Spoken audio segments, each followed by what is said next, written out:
नटवर भगवान शंकर भी जिस बपू पर मोहित हो जाए ऐसे बपू को भगवान श्याम सुंदर ने धारण किया था।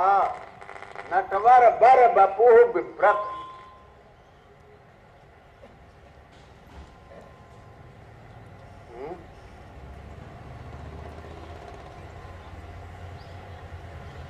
बरहा पीडम नटवर बपू कर्णयो कर्णिकारम। कानों में कनेर पुष्प को धारण करते हैं विव्रत, सुशोभित हो रहा है कनेर पुष्प।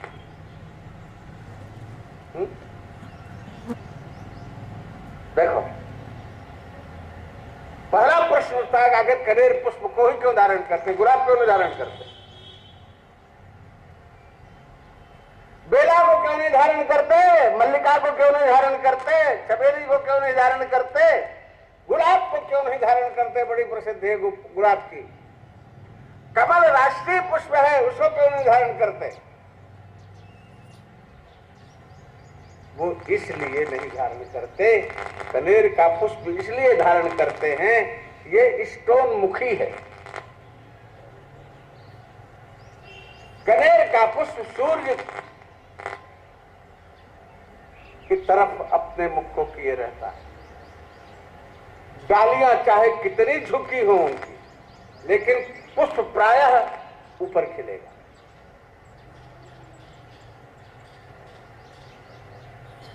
तो हर भक्त को अपने इष्ट की तरफ ही अपनी वृत्ति रखनी चाहिए, अपनी दृष्टि रखनी चाहिए। तो ये उपदेश देते हैं कनेर पुष्प को देख करके, धारण करके, कि अपने इष्ट का ही ध्यान करना चाहिए, इष्ट को ही देखना चाहिए। कर्णयो कर्णिकार। व्यास जी गलत लिखे हैं, कहा भाई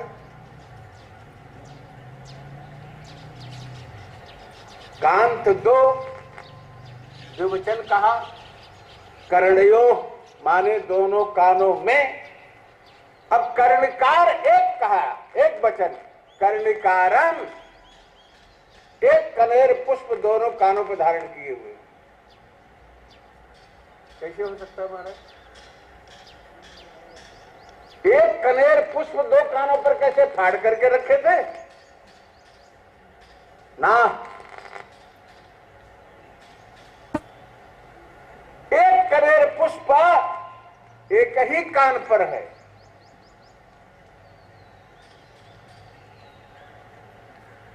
हम लोग बचपन में जब छोटे छोटे बच्चे थे तो एक बालकपन का खेल था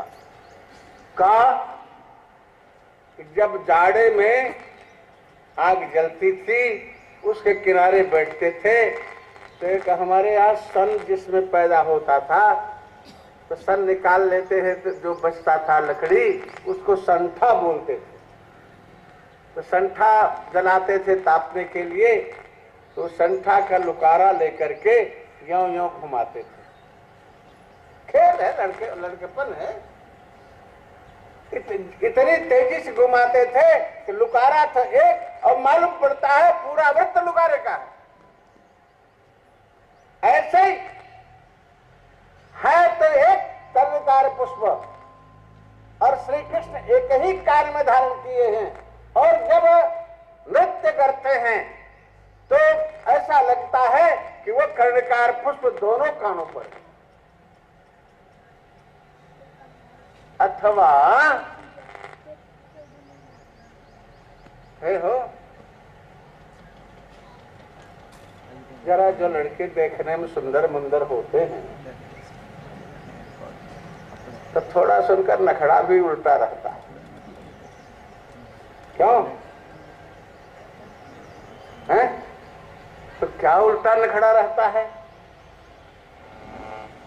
अपने हमजोलियों को आकर्षित करने के लिए कभी श्याम सुंदर एक ही पुष्पवा को कभी उठा के इस पर धारण कर लेते हैं, कभी उठा के इस पर धारण कर लेते हैं, कभी लड़कों की तरह सिद्धकारी मारते हैं।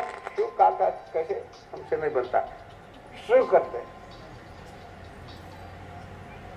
माने एक किशोर का प्रदर्शन है। सफली करोते, किशोर अवस्था को सफल बना रहे हैं। कुंजे विहार हरि, कुंज में विहार करते हैं।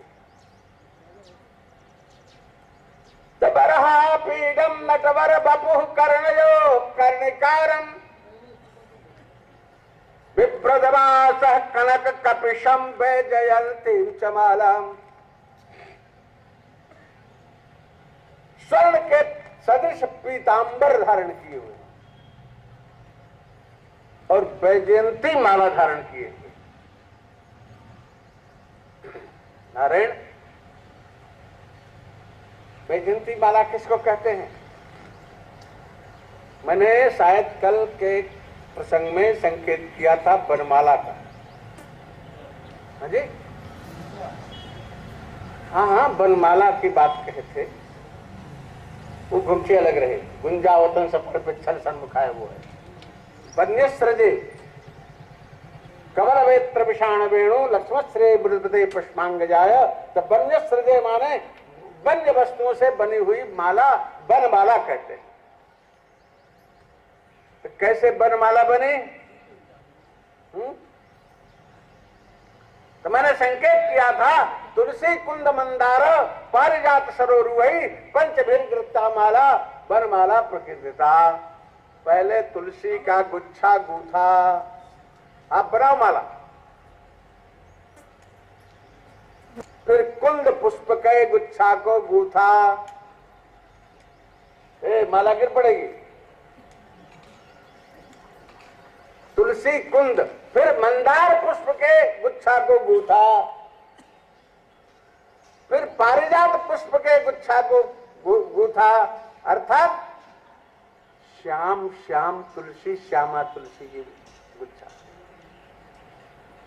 बिल्कुल श्वेत कुंद पुष्प का गुच्छा। फिर रक्त और श्याम से संयुक्त मंदार पुष्प का गुच्छा। फिर पीत और श्वेत से संयुक्त माने पारिजात पुष्प का गुच्छा। फिर सरोरुह ही, सरोरुह माने कमल। सही कमल कौन है पता है आप लोगों को? सही कमल जो हमारा राष्ट्रीय पुष्प है वो है। वो कौन सा है? लाल नहीं है, श्वेत नहीं है, हरित नहीं है, नील नहीं है, पीत भी नहीं है, वो है गुलाबी।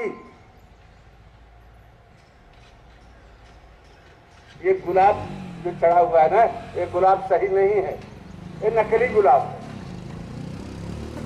असली गुलाब देखना चाहो तो आप पट खुलने वाला है भगवान का, पट खुलने के 10 दिन के भीतर पहुंचो मठ पर, तो वहां देखो असली गुलाब किसको कहते हैं। इतना बड़ा गुलाब खिलता है, गुलाबी रंग का। वो करीब करीब 15 दिन तक झड़ता नहीं पेड़ से। वो गुलाब है। उसी प्रकार से कमल भी वैसे ही होता है, उसी रंग का, वही कमल है। फिर उसको गूथा। इस क्रम से बनी हुई आजान उलंबनी माला को वनमाला कहते हैं। यही वनमाला अब इस वेणु गीत के प्रसंग में भगवान को विजय दिला रही है जड़ चेतनात्मक समस्त जीवों के द्वारा, मनुष्य गंधर्वों देवताओं के द्वारा। इसलिए इसको ही वैजयंती माला कहते हैं।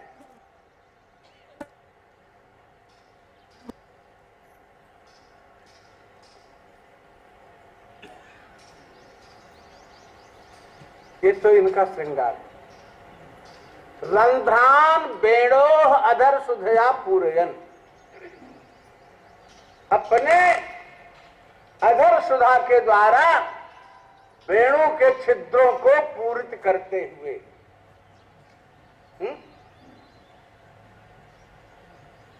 वेणु के छिद्र को पूरित करते हुए टकाटक दे, टकाने सोचे बोलते ही हमको देखो, सिर नीचे करते। इतने जोर से हम बोल रहे हैं तब भी आप लटका देते सिर। सो नहीं रहे ये भी मुझे पता है, लेकिन लटकाओ मत। हाँ, तो मैं बता रहा था आखिर क्यों?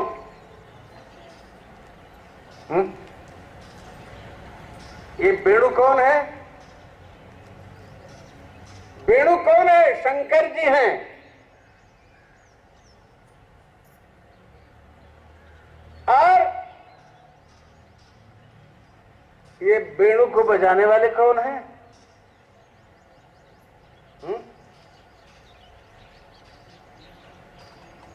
भगवती श्री पार्वती काली हैं। क्लीम बीज से, काली बीज से श्री कृष्ण की उत्पत्ति है। काली का अवतार है श्री कृष्ण का। तो पार्वती जी श्री कृष्ण के रूप में है, हैं?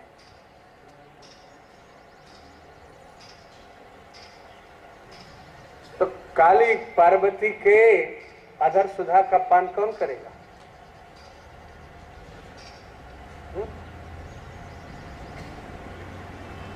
शंकर जी के सिवाय दूसरा कोई करेगा?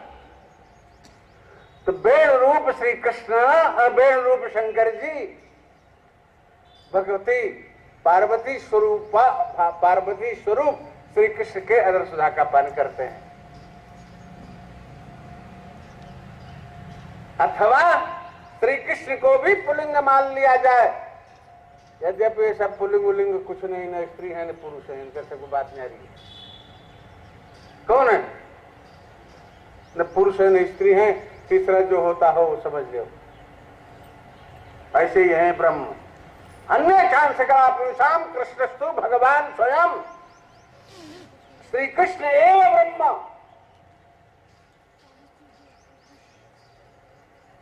नारायण,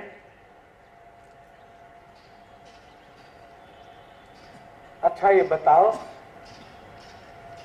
पुरुष अपनी अधर सुधा को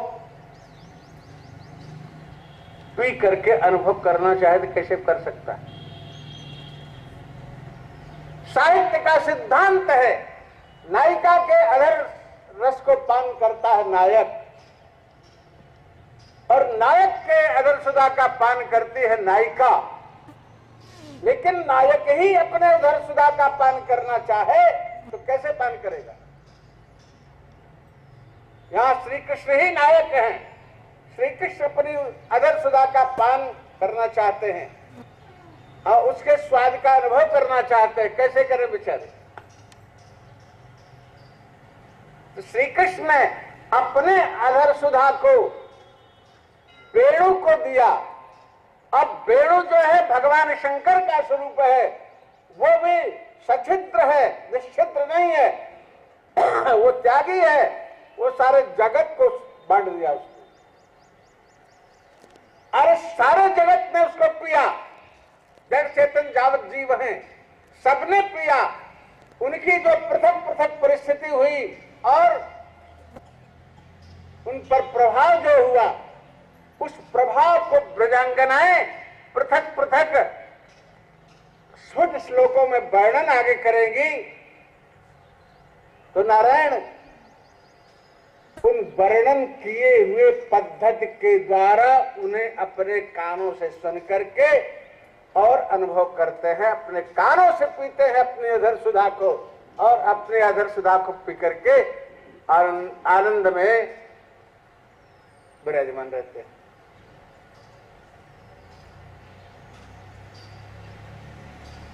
तरलधान वेणोरधर सुधया पूरयन गोप वृंदई। ग्वाल बालों से संयुक्त होते हुए वृंदारण्यम शपधरमणम प्राविशत।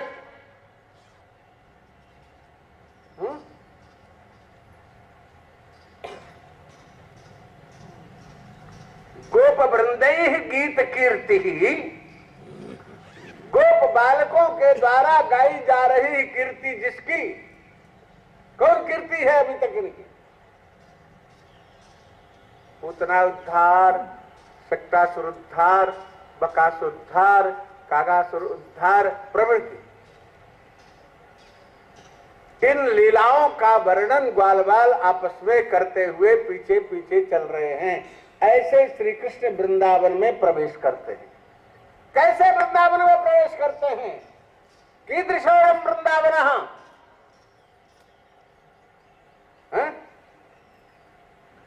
स्वपद रमणम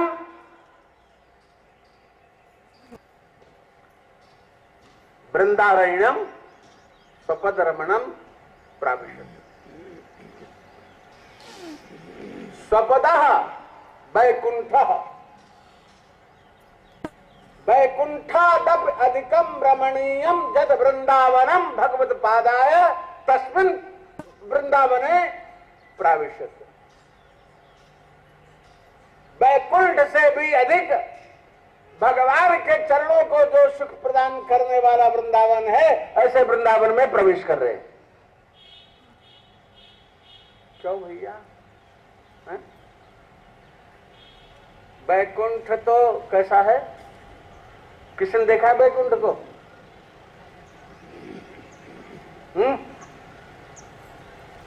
हमने सुना है, देखा नहीं भैया। आप लोग देखो हो तो अनुभव कर लेना। वैकुंठ कहते हैं दिव्य लोक, दिव्य लोक। और वहां मणियों का फर्श है। कौन कौन सी मणियां हैं ये तो आप लोग जानो, व्यापारी लोग, मैं नहीं जानता। मेरे लिए तो रुद्राक्षय मणि, बहुत हुआ तो स्फटिक की माला ले लिया, वही मणि स्फटिक मणि।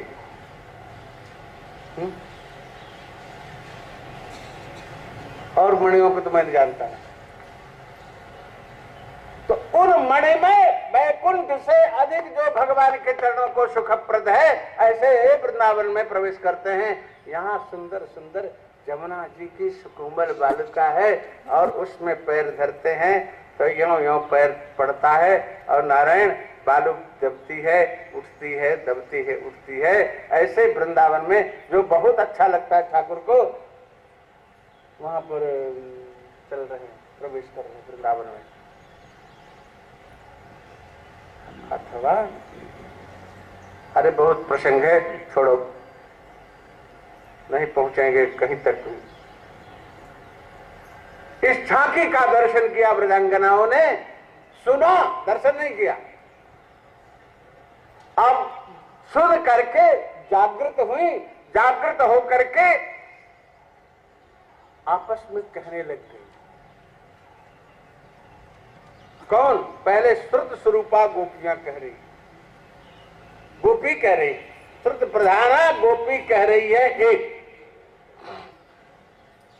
यद्यप लिखा है गोप्योचु, लेकिन गोपियां कह रही हैं, पर उसमें जो प्रधान है वही आगे बोल रहे। अक्षिणवतां फलमिदं न परं विदामः, सख्य पशु ननु विवेशयतोर्वयस्यैः, वक्त्रं ब्रजेश सुतयोरनुवेणुजुष्टम्, जैर्वानिपीतमनुरक्त कटाक्षमोक्षम्।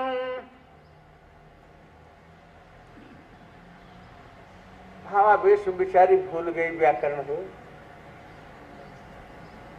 अक्षमत शब्द है, अक्षमत शब्द का षष्ठी के बहुवचन में अक्षमताम बनता है, लेकिन हम लोग इस अक्षणवताम को भी बना देते हैं।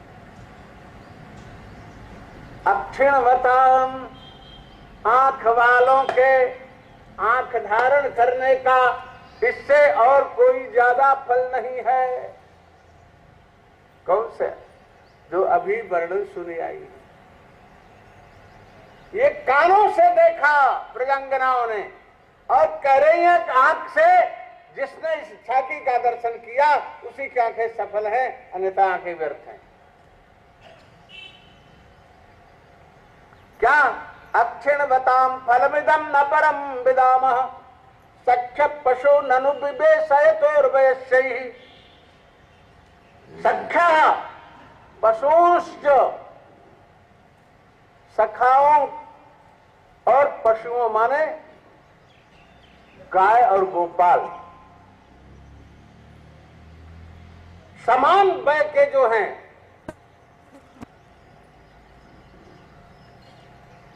जो साथ में हैं इनके,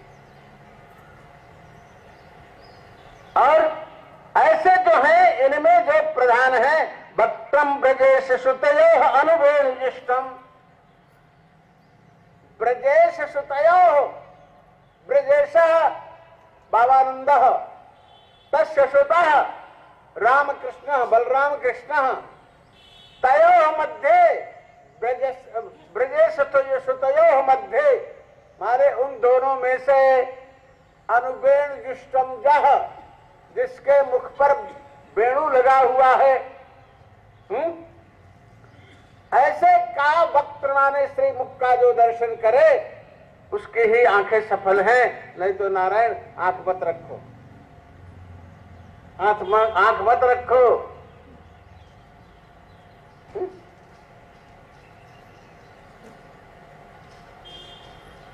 हरिलोचन संत दर्शन ही देखा,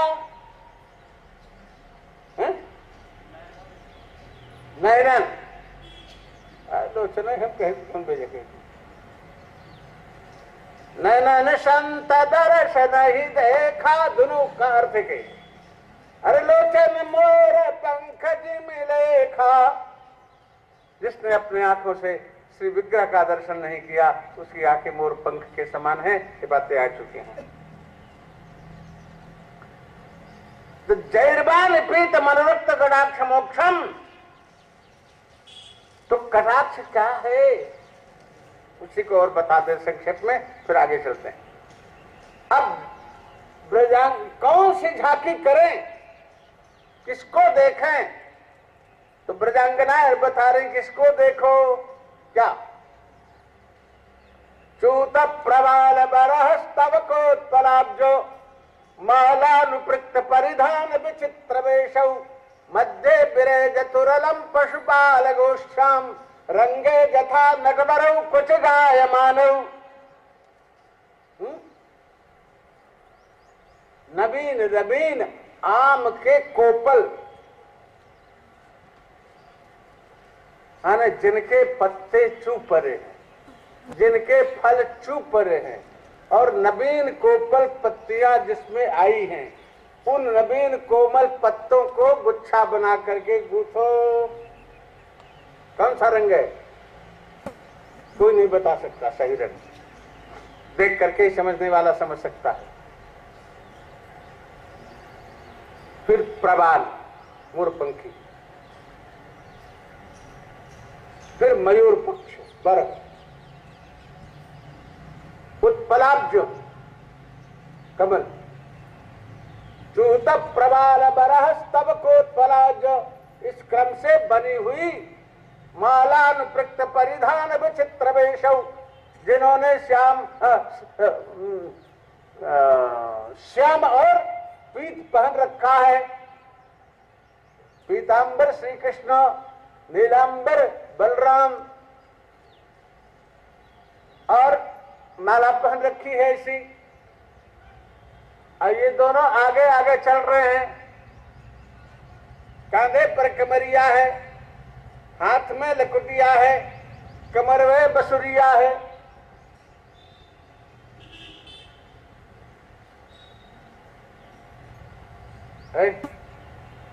हाँ देख जा तो सी ना, ऐसे दोनों चल रहे हैं तो कैसे लग रहे हैं, जैसे किसी रंगमंच पर दो सुंदर सूत्रधार कुछ गाते हुए से प्रतीत हो रहे हैं। देख लो रंगमंच, यही रंगमंच है। सबसे आगे बलराम कृष्ण, बलराम कृष्ण के पीछे छोटे ग्वाल बाल, उनके पीछे बड़े ग्वाल बाल, और उनके पीछे गाय और बछड़े।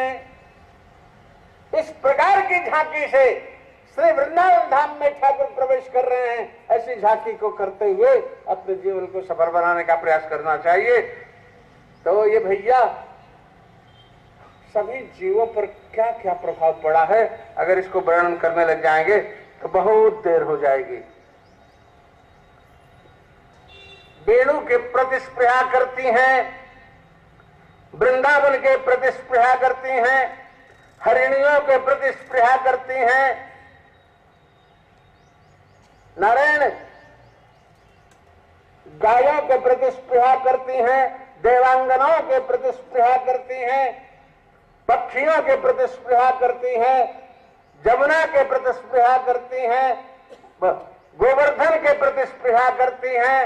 इस प्रकार से प्रजांगनाएं इनके प्रति स्पृहा करते हुए अपने को ठाकुर के चरणों में समर्पण करती हैं। एक रहस्य की बात अभी बता देंगे, राष्ट्र के समय बताएं। हाँ जी, नहीं अभी पहुंच रहे हैं, हैं? नहीं आप अशुभ काम मत करो महाराज। हाँ, आप तो पढ़ जाओ, कोई बात नहीं, अभी 5 मिनट बाद बताएंगे।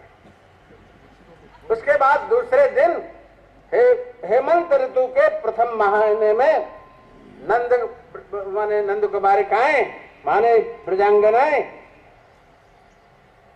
श्री कृष्ण प्राप्ति के लिए जमुना जी में स्नान करते। किस लिए? वैसे कहते हैं कार्तिक मास, लेकिन हेमंत है अगहन पूष, अगहन और पूष, मार्गशीर्ष और पूष, लेकिन कार्तिक का स्नान का ज्यादा बताते हैं महत्व।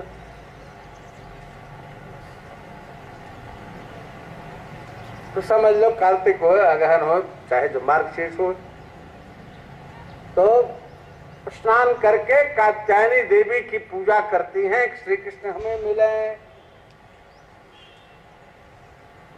कात्यायनी महामाये महायोगिन्यधीश्वरी नंद गोप सुतम देवी पतिम में कुरुते नमः।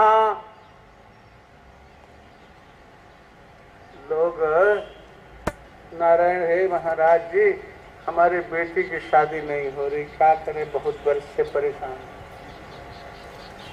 भैया एक तो गलती ये है कि 30 वर्ष के बाद आप 30 वर्ष के बाद खोजना शुरू करते हो। जबकि 10 वर्ष में कर देना चाहिए।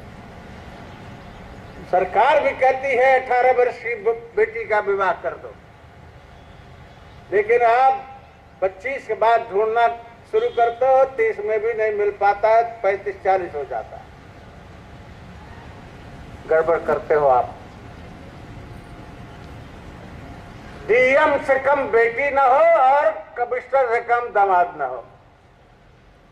भैया अपने अपने स्तर में देखो, अपने अपने स्तर में करो। अगर सब डीएम और कमिश्नर हो जाएंगे तो और व्यवहार के कार्य कैसे संपादित होगा। इसलिए हर व्यवहार के कार्य संपादित हो, सब प्रशासनिक अधिकारी ही बन जाएंगे तो कैसे काम चलेगा।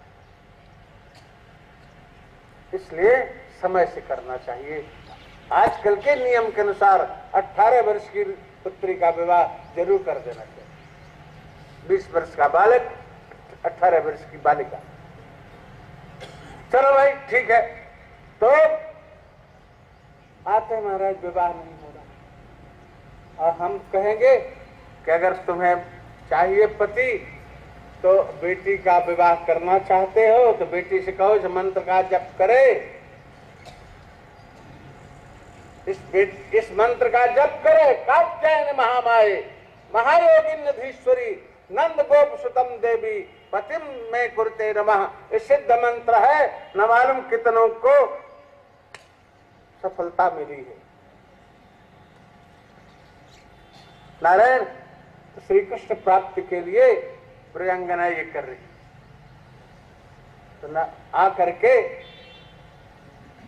उनके तप का साफल्य न किया। निर्वस्त्र स्नान कर रही थी, उनके वस्त्र का अपहरण किया, माने आवरण भंग किया और व्यवहारिक रूप में उनको सब समझा बुझा करके वस्त्र को भी दे दिया और चले भी गए। ये आगे चलो।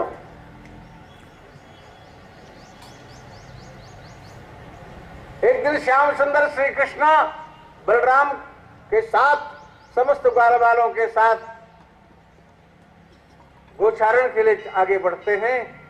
नारायण उस दिन जिधर रोज जाते थे नहीं जा पाए, दूसरी तरफ चले गए। ब्रजदेवियां छाक लेकर के आई, पर ये सब मिले नहीं तो छाक लेकर के वापस हो गए। अब ग्वाल बाल बहुत भूखे हो गए। भगवान श्याम सुंदर से कहते हैं, लाला पहले बहुत बड़ो बड़ो काम कर डारो, उतना मारी, सक्कासुर मारो, अघासुर मारो, हैं बकासुर मारो, और नारायण तैने प्रलंबासुर को मारो, काली का निग्रह कियो, लेकिन एक काम तैने ना कियो कि तैने ये रायण भूख को ना मारो। बहुत भूख लगी है दादा, तो कोई उपाय कर।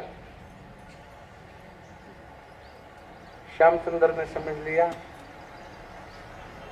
कहा देखो आगे जाओ भतरोड़ पर, माथुरिया चतुर्वेद ब्राह्मण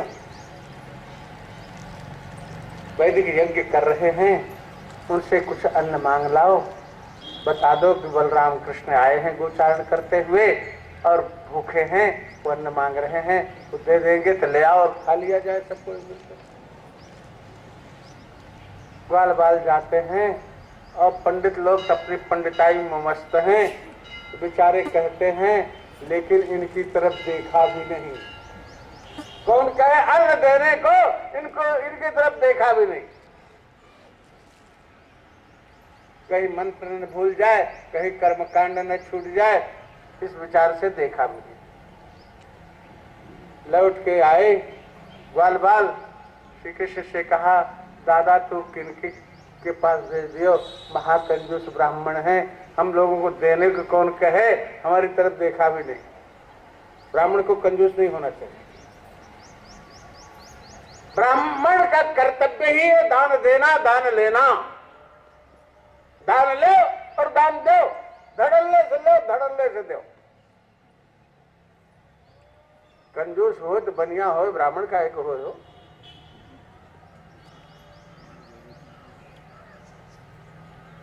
क्षत्रिय क्यों कंजूस हो, दोनों को कंजूस नहीं होना चाहिए।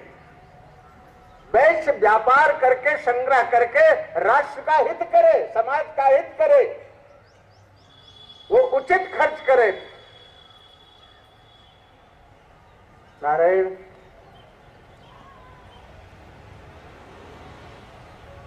ग्वाल बालों ने कहा कैसे कंजूस के पास भेज दियो आपने, तो कुछ ना दिए। श्री कृष्ण ने कहा अच्छा तुम उनकी पत्नियों के पास, उनका हृदय माता का हृदय है, मातृ हृदय कभी भूख सुन करके बालक को मना नहीं कर सकती। तुम कहां चले गए? वहां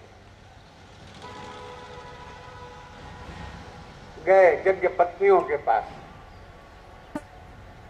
उन्होंने जैसे सुना कृष्ण बलराम आए हैं और भूखे हैं, तैसे अपने अपने पतियों का परवाह किए बिना बहुत भोजन का थाल, बहुत सुंदर सुंदर पकवान बना करके सजा करके सब दे करके वहां से चली जूत की जूत। और यहाँ ये बैठे हैं पत्थर की शिला पर। बहुत सुंदर वर्णन किया है चैतन्य महाप्रभु जी। इस श्लोक को सुन करके भावावेश में मूर्छित हो जाते। श्यामं हिरण्य परधिम वनमाल्यवर्हो धातु प्रबाल नटभेशमनुव्रतांसे विन्यस्तहस्तमितरेण घुरानमज्जं कर्णोत्पलालक कपोल क्या है मुखाब्जहासम। नारायण श्यामम हिरण्य परधिम, सुंदर पीतांबर पहन रखा है श्याम सुंदर ने, वरमाला पहन रखी है, धातु प्रबाल नटभेश मनुव्रतांसे, ग्वाल बालों ने वन्य वस्तुओं से, गेरू से, दुद्धि से, इन सबसे श्री कृष्ण बलराम को खूब बढ़िया सजा रखा है। एक हाथ मधुमंगल के कंधे पर धर करके और उसमें कमल का पुष्प लेकर के घुमा रहे हैं, और एक हाथ से मुख पर बंशी धारण किए हुए मुस्कुरा रहे हैं। कारों में कुंडल सुशोभित है। यज्ञ पत्नियों ने ऐसी स्वरूप की झांकी करते ही सर्वस्व न्यौछावर कर दिया। उन्होंने सब ग्वाल बालों को खूब छाप छकाया। नारायण फिर श्री कृष्ण ने कहा अब जाओ घर को। कहा महाराज अब कहाँ जाएंगी, हमें पंडित लोग स्वीकार करेंगे। कहा नहीं तुम चिंता मत करो, जाओ। अगले शरद ऋतु की पूर्णिमा पर तुम लोग सब आना, महाराज करेंगे। महाराज का निमंत्रण दिया। देवियां जाती हैं तो पंडितों ने स्वागत किया। हाय हाय कृष्ण बलराम आए और हम अपने वैदिक भाषा और कर्मकांड के चक्कर में पड़ करके उनका स्वागत नहीं किया, उनको दिया नहीं, खिलाए नहीं, कि मुझसे अपराध किया, तो अपने पत्नियों को धन्यवाद दिया हो। इस प्रकार से नारायण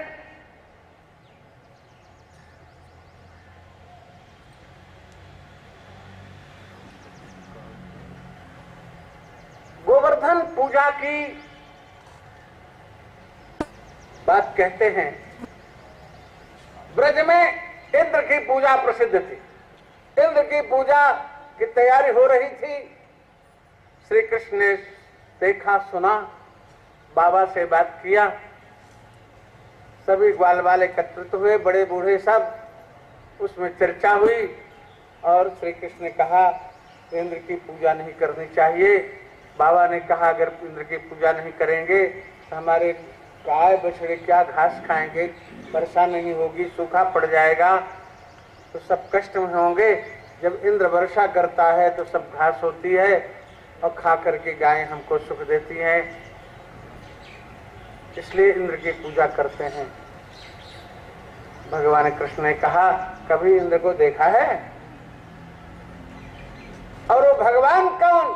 अगर पूजा न करे कोई तो उसको भोजन न दे तो भगवान शब्द ही व्यर्थ हो जाएगा। आगे बताएंगे। नारायण अंत में यही निश्चय हुआ, सबने मिलकर किया ठीक है गोवर्धन पूजा की जाए। गोवर्धन की पूजा करते और नारायण इंद्र की पूजा बंद हो गई। खबर पहुंची इंद्र के पास। इंद्र ने कहा बुला करके सांवर्तक मेघों को, कहा ले जाओ तुम लोग इतनी वर्षा करो ब्रज बह जाए, डूब नहीं जाए, डूब करके बह जाए। इन लोगों ने हमारी पूजा बंद कर दी। हे हो छोटे नौकर जो होते हैं राज्य कर्मचारी, वो ज्यादा तुनतुनाते हैं।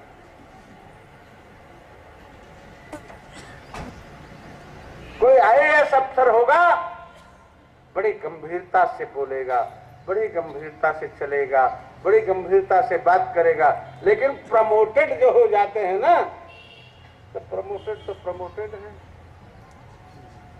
इंद्र भी प्रमोटेड हैं, डायरेक्ट पोस्टिंग इनकी नहीं है। 100 अश्वमेध यज्ञ किए तो साधारण से साधारण जीव प्रमोट होकर के इंद्र बना दिए जाते हैं। डायरेक्ट पोस्टिंग तो वो होती जब भगवान किसी को सीधे इंद्र बनाते, लेकिन जो सौ और समेत तब नियम बना दिया कि सब दिन हमें पोस्ट करते रहेंगे, इसलिए सब लोग 100 यज्ञ करें और समेत तब आकर के इंद्र बन के बैठे। ऐसे ब्रह्मा भी हैं। पहले पोस्टिंग तो डायरेक्ट थी, लेकिन बाद में सब प्रमोशन से होने लग गया। तो मैं बता रहा था, इंद्र डुबाने के सोचे, डुबा दो ब्रज को, हमारी पूजा बंद कर दिया। अरे भगवान के सामने तुम पूजा लेना चाहते हो? बड़ों के सामने छोटे को प्रणाम करना भी अपराध है। भगवान ब्रजमंडल में विराजमान है और इंद्र अपनी पूजा लेना चाहता है, अपराध तो ही है। नारायण डुबा दिया ब्रज को। सब लोग भाग करके आए। कन्हैया ने कहा ठीक है, जिसने पूजा लिया है उसी के पास चलो, रक्षा करेगा। सब लोग गोवर्धन आते हैं। कन्हैया ने गोवर्धन को उठा लेता है और धारण कर लिया। बाएं हाथ की कनगुरिया पे हो, बाएं हाथ की कनगुरिया पे, कृष्णिका पर कहा, आ जाओ ब्रजवासियों। नारायण इंद्र वर्षा करता करता करता करता इतना थक गया, उसके बादल सब सूख गए, पानी रह ही नहीं गया। और यहाँ तो 7 दिन रात में धूल उड़ रही है। गोवर्धन तो 7 ही कोस का है और ब्रज है 84 कोस का। तो 84 कोस के लोग कैसे बचे? 7 कोस में बचना चाहिए था। 84 कोस के लोग कैसे पानी से बचे? सब बह जाना चाहिए था। एक ब्रजवासी संत ने बताया, मुझे बड़ा अच्छा लगा कि जब श्री कृष्ण ने गोवर्धन को धारण किया, 7 कोस का जो गोवर्धन है वो 84 कोस का वितान बना देता। तो पूरे ब्रजमंडल के लोग सुरक्षित हो गए। मुझे बड़ा अच्छा लगा। और 7 कोस आज भी है, अब छोटा हो गया। अस्तु, नारायण है कौन? क्या बात? ये गोवर्धन हिमालय की उपत्यका में रहे और वहां से हनुमान जी ले आए थे और यहां पर स्थापित किए थे। तो भगवान ने गोवर्धन की पूजा करवाई। गोबर ही धन है जिसका, वही तो ब्रजवासी है, और क्या है? गोबर धन का मतलब गोबर है धन जिसका, अर्थात गाय जहां बोत हो वो गोवर्धन स्थान है। नारायण फिर इंद्र जो है आता है, क्षमा मांगता है। क्षमा मांग करके और सुरभि के द्वारा अभिषेक होता है भगवान का। भगवान गोविंद कहलाते हैं। सुरभि ने उपेंद्र पद पर स्थापित किया तो भगवान का एक नाम गवेंद्र हो गया। इस प्रकार से गोविंद नाम, गवेंद्र नाम, उपेंद्र नाम, तमाम ये नाम भगवान के हुए। क्षमा मांगा, भगवान ने कहा जाओ, ठीक है, अब ऐसा कभी मत सोचना, न करना। उसी समय इंद्र ने भगवान के चरणों में अर्जुन की रक्षा का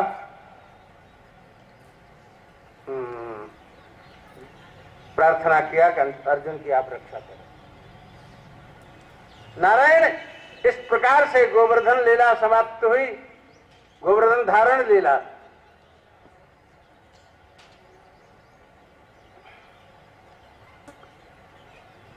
बाबा नंद एकादशी का दिन था, व्रत रहे।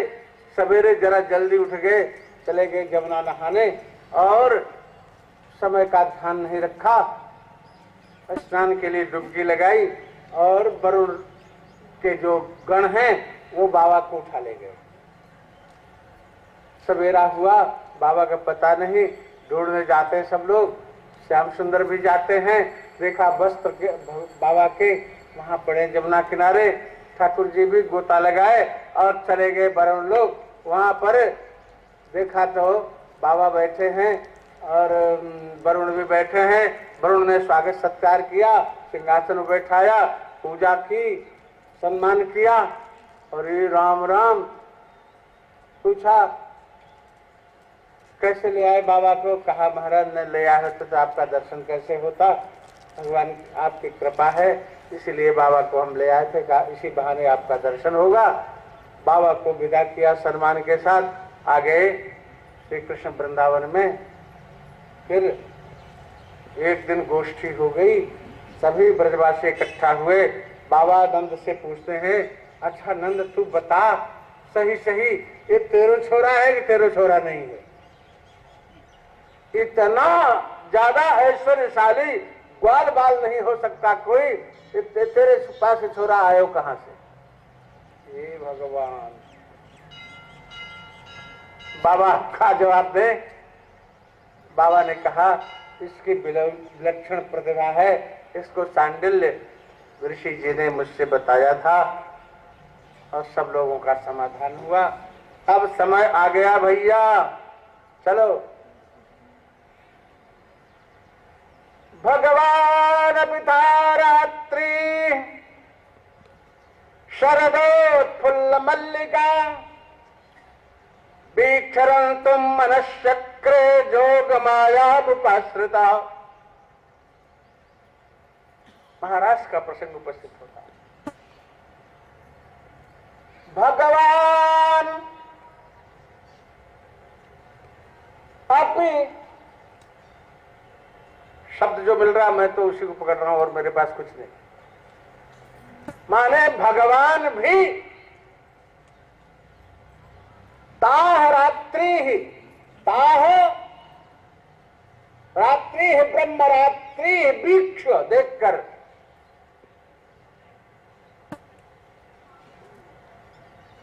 और शरद ऋतु देखकर, उत्फुल्ल मल्लिकादि पुष्पों को देखकर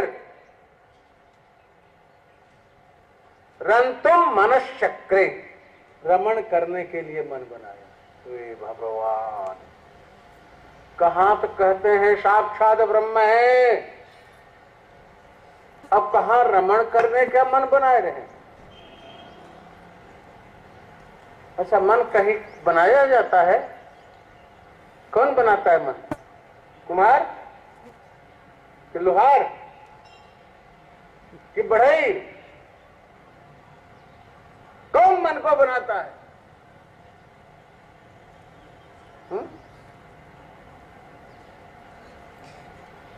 कोई नहीं बनाता। मन इंद्रियों का स्वामी है। 10 इंद्रियां एकादशो मनः। 10 इंद्रियां हैं, 11वां मन है। मन जैसे प्रेरणा करता है, इंद्रियां वैसे अपने अपने कर्तव्य में